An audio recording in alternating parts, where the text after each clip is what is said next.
Bonsoir à tous et bienvenue dans votre journal avec au sommaire de ce mercredi 22 juin, une actualité chargée. Et ça commence par le conseil portuaire qui s'est tenu ce matin à Longoni. Et pour en parler avec nous, Jean-Claude Henry, qui est conseiller des gérants de la Smart. Bonsoir Jean-Claude. Bonsoir. Alors, réunis à la demande de la présidente de Mayotte, Chanel Guetto, et l'ordre du jour du conseil portuaire de ce matin devait aborder plusieurs points importants. Qu'en est-il ressorti? En êtes-vous satisfait? Vous nous en direz davantage dans quelques instants. Avec nous également sur le plateau, Pierre Bellucci, rédacteur en chef du JTM. Bonsoir Pierre. Bonsoir Amina, bonsoir à tous. Alors avec vous, on va aller du côté de la place de la République et apparemment les choses sont en train de bouger. Clairement, qu'en est-il?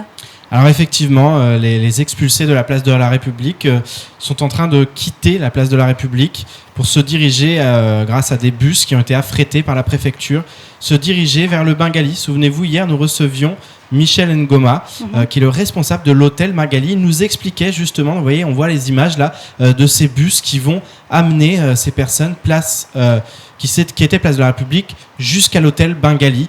Il avait proposé hier justement de reloger ces personnes jusqu'à la fin du Ramadan. Donc on le sait, les services de l'État écoutent les médias. Et d'ailleurs, il avait expliqué sa démarche, c'est-à-dire qu'il n'était pas allé voir la préfecture. Dans un premier temps, il s'était exprimé à travers les médias et notamment sur notre média afin de lancer un appel et de dire: moi, je veux accueillir ces personnes de manière gratuite dans un premier temps jusqu'à la fin du Ramadan, de manière généreuse. Voilà, donc ça a été entendu par les services de l'État qui ont réagi et il fallait trouver une solution. Le préfet, tout à l'heure, l'a expliqué, il était sur place, il a expliqué, on ne pouvait plus continuer, il y avait beaucoup de tensions, de plus en plus de tensions. Ça fait quand même 6 semaines, depuis le 16 mai, que cette situation a commencé, que la crise des expulsés a commencé. Donc voilà, là, il y a une solution qui a été trouvée.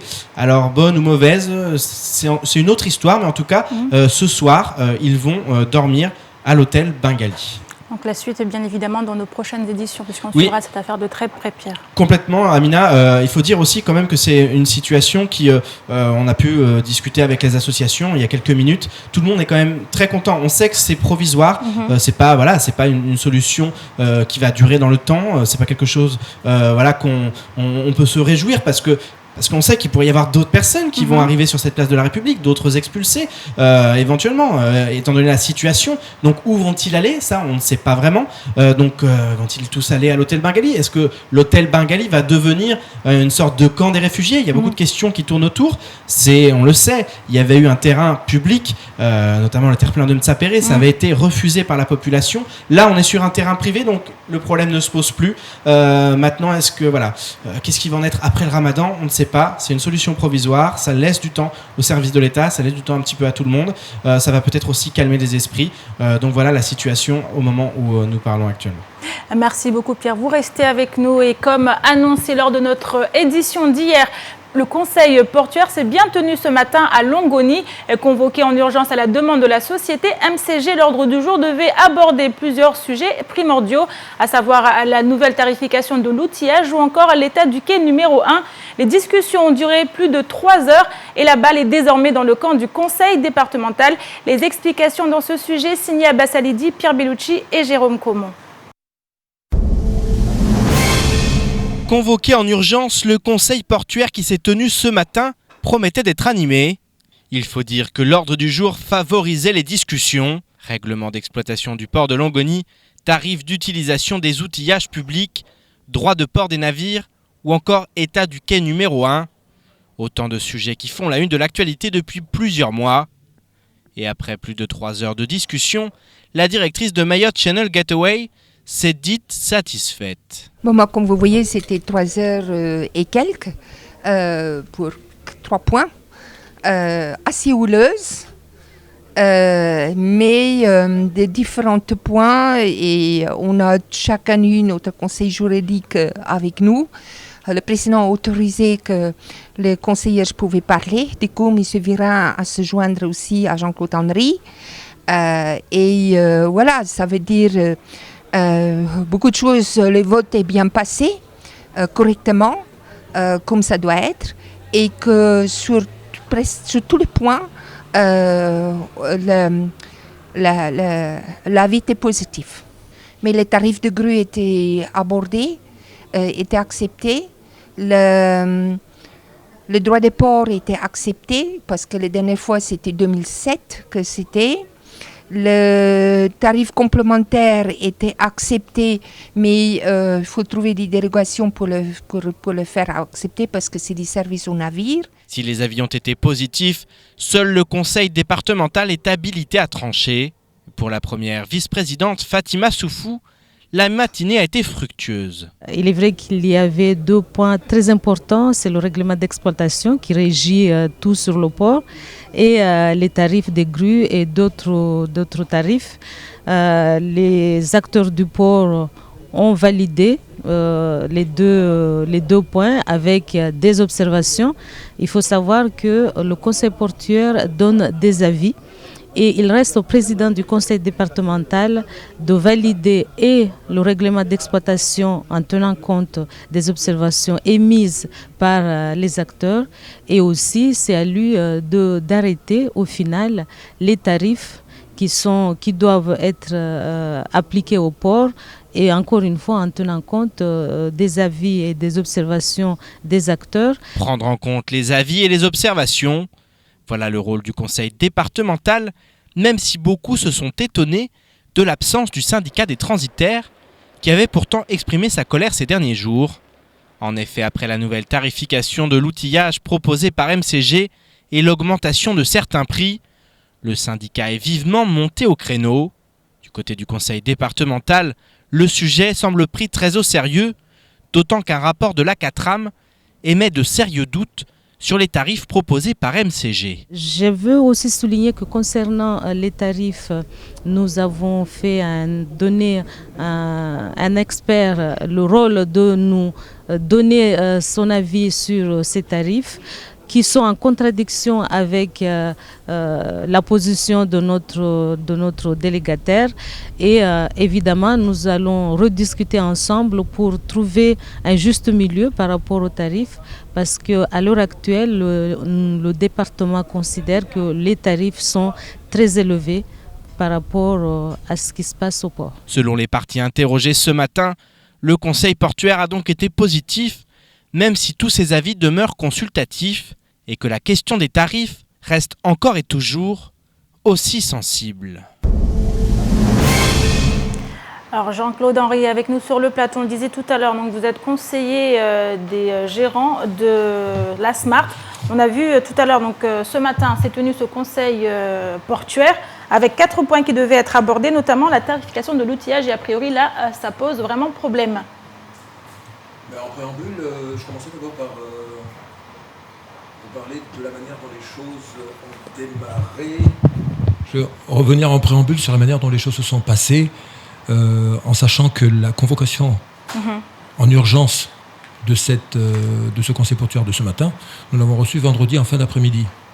Et que les documents relatifs à tous les dossiers qui font l'objet de l'ordre du jour, certains l'ont reçu que hier soir. Donc ce matin, on a quand même posé la question de savoir si cette conseil portuaire pouvait se tenir, dans la mesure où on n'a pas eu le temps du tout, pour certains en tout cas, de s'imprégner correctement de certains dossiers, notamment de ce rapport qui a été fait par CATRAM, qui est quand même un dossier assez surprenant et qui demande à ce qu'on soit quand même plus vigilant dans la manière d'analyser, de pouvoir apporter des réponses lors de cette réunion. Bon, la démocratie a prévalu, dans la mesure où la majorité a préféré, malgré le fait qu'on ait reçu tous ces documents très très tardivement, de rester quand même et d'échanger, parce que effectivement, reporter à plus tard pouvait à la limite gêner le conseil général qui, n'oublions pas, est quand même le patron du port. Alors revenons sur cette tarification.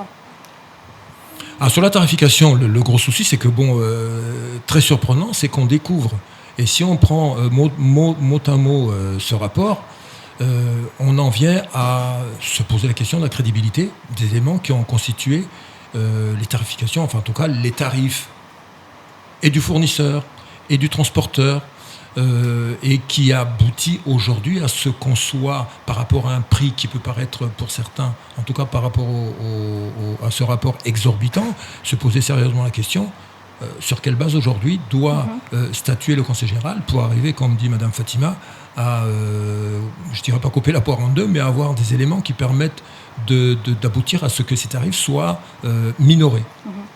Alors, pour une petite information, justement comme ça pour le public, les mêmes grues à Brest sont facturées 200 €, encore moins que ça, par heure, alors qu'ici, c'est un tarif qui équivaut à peu près à 1100 € de l'heure.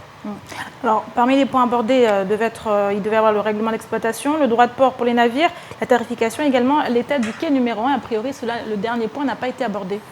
Le dernier point n'a pas été abordé tout simplement parce que tous les dossiers qu'on a reçus très tardivement ne figuraient pas du tout les documents se référant à la situation de ce quai-là, la situation physique. Donc, qu'est-ce que ça vous inspire, Jean-Claude, encore une fois? Ben, ça m'inspire. Je ne sais pas si... je ne sais pas, parce que c'est quand même, il y a 2 mois de cela, on nous parle d'une catastrophe, d'une impossibilité de travailler sur ce quai, de la dangerosité du quai. Depuis, on opère sur ce quai. Pour l'instant, je touche du bois, il n'y a pas de problème. Et je me posais question si, quelque part, si ce n'est pas une stratégie de façon à s'obliger à ce que tous les bateaux aillent sur le quai 2. Et pourquoi quai 2 ? Parce qu'on est encore dans ce contexte où le délégataire est encore dans le fait de somnibuler à être celle qui s'occupe de tout au port, y compris la manutention. Et comme jusqu'à ce jour, malgré les conventions qui ont été signées au 23 décembre, qui a permis donc d'affirmer,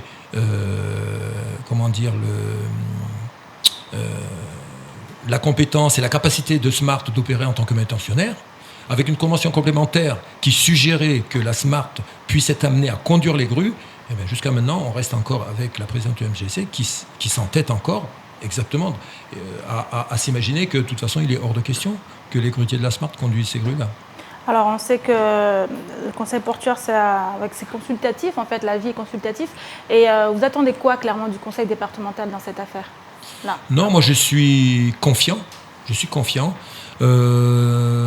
Disons, petit à petit, des éléments finissent par clarifier et donner au Conseil général les éléments qui leur permettent aujourd'hui de se poser de sérieuses questions. Et moi, je pense qu'aujourd'hui, avec pas que ce rapport, il y a eu quand même pas mal de travail qui a été fait depuis un certain temps, qui permet à notre collectivité, qui est patron du port, qui est celle qui décide, d'avoir suffisamment d'éléments aujourd'hui pour décider à très court terme, pour finaliser à la fois le règlement d'exploitation, qui n'est plus du tout dans la mouture initiale qu'avait proposé la présidente du MCC, où c'était dans un contexte où elle s'arrogeait la totalité de l'activité concernant le port. Comme vous disiez tout à l'heure, c'est un avis consultatif. Il y a des amendements qui ont été apportés à ces documents, des amendements qui viennent de notre part, mais aussi d'autres participants du Conseil portuaire, de telle façon qu'on en vienne à une situation où on revient à la case départ, où on clarifie très bien qui fait quoi au port. Il y a le délégataire qui est là pour gérer l'organisation globale du port, des manutentionnaires qui s'occupent de la manutention à bord, nous concernant en tout cas c'est la partie bord, strictement bord, le concessionnaire qui continue comme auparavant à livrer les conteneurs aux clients, et les transitaires qui font aussi leur travail d'intermédiaire entre les clients et les différents opérateurs du port. Alors, dernière question, Jean-Claude. Alors, que faudrait-il pour qu'aujourd'hui tout s'arrête, ou tout se remette en place, qu'on retrouve une sérénité au sein du port ? Est-ce qu'aujourd'hui, on n'aurait pas atteint un point de non-retour entre MCG et Smart ? Non, point de retour, il n'y a pas à s'imaginer qu'il n'y a pas un point de non-retour.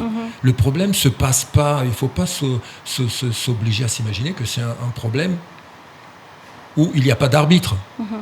L'arbitre, c'est le Conseil général.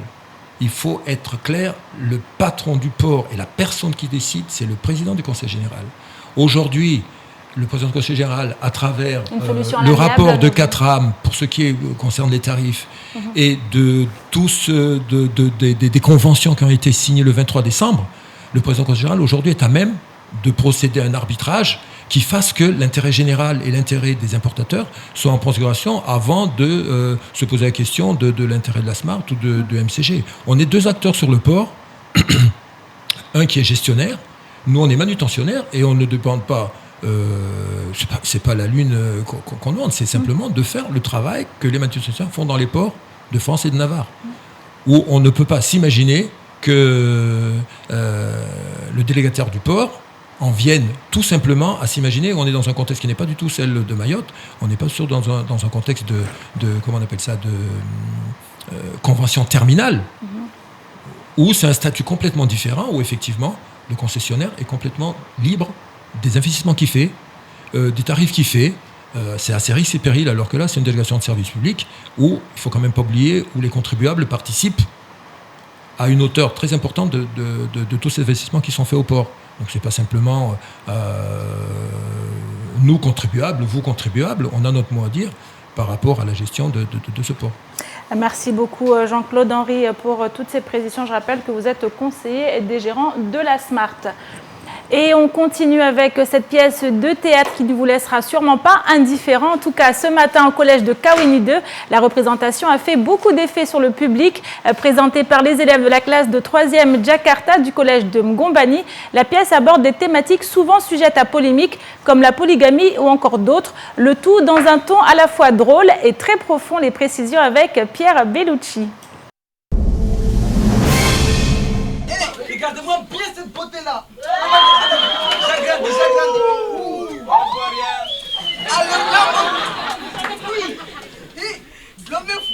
Alors là, mon vieux, c'est la loterie nationale. C'est Miss Mayotte puissance 10. Dans la préface de sa pièce Tartuffe, Molière rappelait que la comédie châtie les mœurs par le rire. Ce matin à Kawini 2, les élèves de la 3e Jakarta à Ngombani ont tout à fait compris cet état d'esprit à travers leurs pièces aussi drôles qu'engagées. Polygamie, mariage forcé, préjugés, sans être un pamphlet creux et accusateur, la pièce dénonce intelligemment des pratiques dans lesquelles la jeunesse ne se reconnaît pas.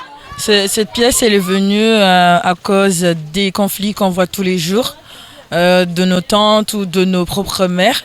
Et on a demandé à Madame Mangini de la mettre en pièce et de montrer ce qui se passe tout le temps à Mayotte. Ça parle du quotidien, des mariages forcés, du malheur qui vit les femmes avec la polygamie et les préjugés. Ouais, c'est un peu le polémique, ouais, on peut dire. Mais vu que c'est le polémique, raison de plus pour en profiter, pour sensibiliser la population, pour dire que la polygamie à Mayotte c'est déjà fini. Maintenant on est passé à autre chose, il faut accepter. Parce qu'en ce moment il n'y a que des conflits entre familles. Et le problème c'est que c'est les jeunes, nous, les enfants de la famille qui en subissent les conséquences. Abolie depuis plus de 10 ans à Mayotte, la polygamie n'aurait ainsi pas totalement disparu. Ces élèves ont donc souhaité la dénoncer à travers le théâtre pour que les choses changent. On a nos amis, on a nos cousines qui pleurent tous les jours parce que leur mère et leur père se sont disputés. Elle vient des fois en classe dans des états, donc on a voulu montrer que nous, les enfants, on en a marre. Si eux, la mère, elle fait la forte pour ne pas nous blesser, mais nous, on en a marre parce qu'on est grand et on comprend ce qui se passe. Ça peut détruire toute une vie. En fait, c'est un sujet vraiment compliqué à Mayotte puisque, comme on l'a dit dans la pièce, c'est une génération de père en fils qui se transmet tous les jours. Donc, nous, on en a marre, on voudrait que ça cesse. Le jeune public a été conquis, notamment grâce à des dialogues alliant préjugés, humour et réflexion permanente, sans prétention de prêcher la bonne parole. Une excellente expérience pour ces élèves qui se voient bien parer à nouveau du costume d'acteur. C'est un bon moyen parce qu'il y en a qui ont vraiment adoré, surtout les mères. Quand on se reproduisait au collège, il y avait des mamans qui venaient nous voir et disaient c'est bien ce que vous faites, il faut faire ça plus souvent. Non, là, j'ai envie de continuer le spectacle parce que ça a changé beaucoup de choses sur moi. Ça nous tente encore de refaire encore du théâtre puisque c'est une chose qu'on aime bien. C'est une classe sélectionnée grassement pour ça. Donc s'il faut refaire encore, on refera. Face au succès suscité, l'idée d'une représentation au cinéma Alpaggio fait son chemin. Il faut dire que tous ceux présents ce matin en redemandent déjà. Alors Pierre, vous avez pu voir cette pièce de théâtre qui a été proposée par la classe de 3e Jakarta de Mgombani. Et ça donne quoi, clairement, au-delà des images? C'était vraiment génial. On a beaucoup ri. Parfois, on était un peu tendu parce qu'effectivement, les sujets abordés, parce qu'il y avait plusieurs thèmes, c'était très polémique. Mais on sentait aussi qu'il y avait du vécu, parce que des personnes avaient forcément vécu aussi ça dans certaines familles. Et puis il y avait effectivement cette confrontation entre polygamie et république, entre presque, j'allais dire, ancienne génération et nouvelle, même si c'était beaucoup plus fin que ça. Il n'y avait pas d'opposition, il n'y avait pas, on cherchait pas à opposer, à dire ça c'est mal, ça c'est bien. Il n'y avait pas cette vision manichéenne. Il dépeigne un petit peu. Tout à fait, avec beaucoup d'humour aussi. Effectivement, on revenait sur Molière et Madame la professeure qui s'est occupée de cette pièce de théâtre, professeure de français au collège d'Mgombani. Justement, elle voulait partir de Molière et Molière disait justement il faut châtier avec le rire et notamment châtier les mœurs. Et là, effectivement, c'est le cas, mais sans avoir une vision manichéenne où vraiment on prend position et on dit la polygamie c'est mal. Non, il y avait des points de vue aussi qui se confrontaient, qui étaient intéressants. Et vraiment, ils ont créé cette pièce au cours de l'année et toutes les personnes qui l'ont vue étaient vraiment emballées. Et ce qui était aussi intéressant, c'est qu'il y avait beaucoup de préjugés. Par exemple, l'homme disait tu dois faire la vaisselle, tu dois t'occuper des 10 enfants. Le rapport entre la femme et son mari. Effectivement. Et on sentait aussi que ça faisait beaucoup réagir les filles et les garçons qui étaient dans la pièce et qui ont eu la chance de voir la pièce. Donc c'était vraiment intéressant et on s'est régalé, on espère, on va voir, mais il est possible qu'il y ait une représentation au cinéma Alpaggio. On invite tout le monde à aller voir parce que c'est vraiment ces jeunes, ils ont beaucoup de talent et ils nous ont ravis. On est sortis bouche bée parce que les sujets étaient vraiment difficiles, les thématiques étaient très polémiques et ils ont réussi. Pas forcément des thématiques qu'ils vivent eux-mêmes, c'est des choses qu'ils découvrent pas forcément des choses qu'ils ont entendues, même des choses qui semblaient aussi les toucher. Et on entendait beaucoup à des moments, c'est vrai que on entendait les femmes doivent faire la vaisselle, les hommes riaient aux éclats, les jeunes garçons, mais au fur et à mesure on sentait aussi qu'il y avait un climat qui s'était créé et que presque les mentalités évoluaient mais évoluaient dans le bon sens, c'est-à-dire pas sans juger la polygamie ou sans on pose les choses sans dramatiser. Voilà, exactement, on pose des choses sur la table et à chacun d'y réfléchir et c'était vraiment très intéressant et on va essayer de suivre, peut-être pourquoi pas filmer cette pièce et puis la diffuser pour le plus grand public parce que on s'est régalé et on a envie de la partager et eux aussi ils ont très envie de la partager. Merci beaucoup Pierre, en tout cas ça donne envie. Et je vous propose maintenant de faire un petit tour d'horizon du reste de l'actualité de ce mercredi 22 juin. C'est tout de suite dans l'actualité en bref. L'Institut d'émission des départements d'outre-mer, l'IEDOM, vient de dévoiler son rapport économique pour 2015. Et si l'année passée a été marquée par l'attentisme des acteurs économiques, il est néanmoins possible de rester optimiste, car les principaux indicateurs macroéconomiques de Mayotte sont plutôt encourageants. En effet, la consommation des ménages, principal moteur de croissance, ne faiblit pas. Les ménages maintiennent l'équilibre aidés par les banques qui ont assuré la distribution de crédits avec comme principaux pôles de croissance les crédits à la consommation et ceux à l'habitat. En revanche, les entreprises traditionnellement concernées par la commande ou par les contributions publiques voient leur niveau ralenti, comme c'est le cas pour le BTP. Le PIB par habitant est lui de 7 943 € contre 32 198 en métropole. En clair, l'année 2015 n'a pas permis à l'économie de décoller, même si les promesses de financements européens, conjuguées à celles du contrat de projet État-région, constituent de réelles sources d'espoir.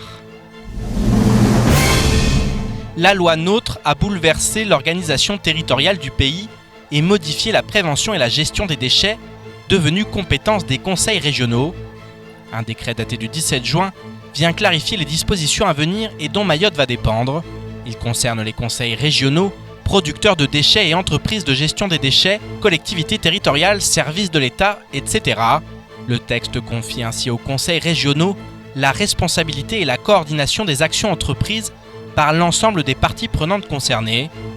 Il fixe une limite aux capacités annuelles d'élimination par stockage qui ne devra pas en 2020 excéder 70% des volumes atteints en 2010 et il devra tomber à 50% en 2025.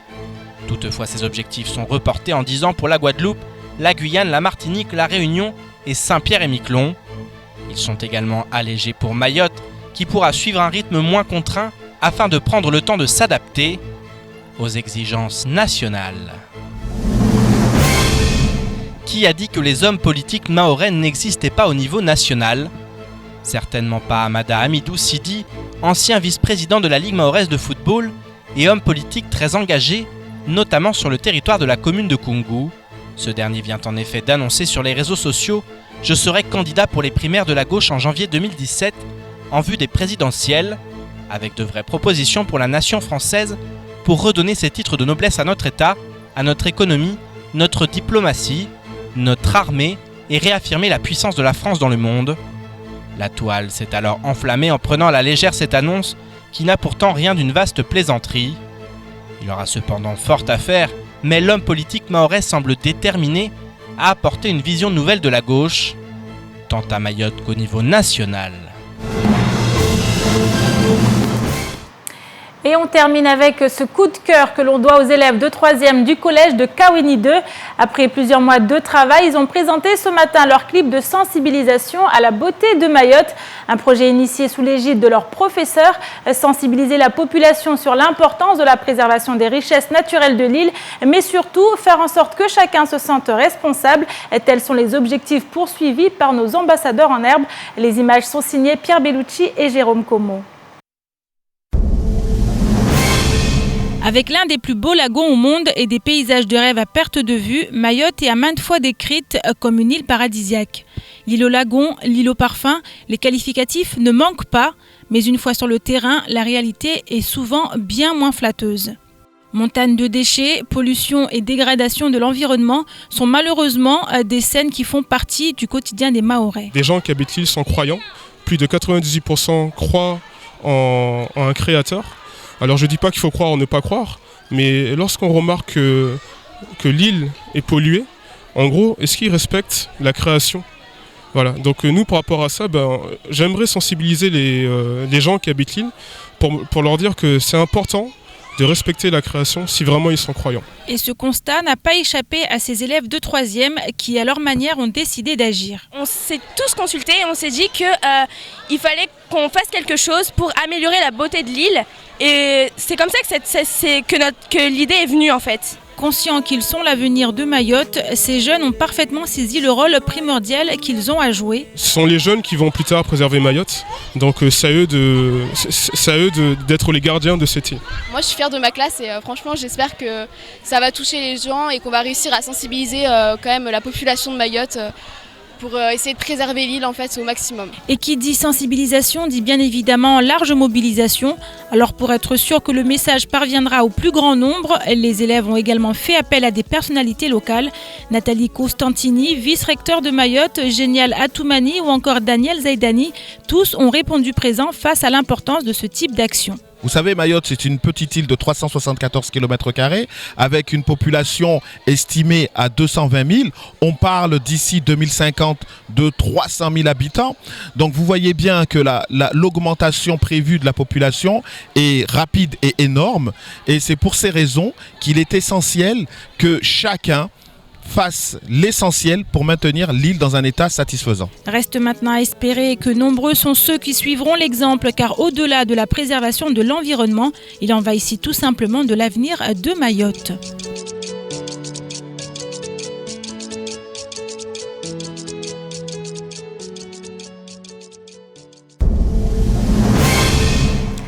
Et c'est ici que s'achève cette édition. Merci pour votre fidélité. Une édition que vous retrouverez en rediffusion sur OM5 et en replay sur notre site l'infocoesie.fr, sur YouTube et sur notre page Facebook.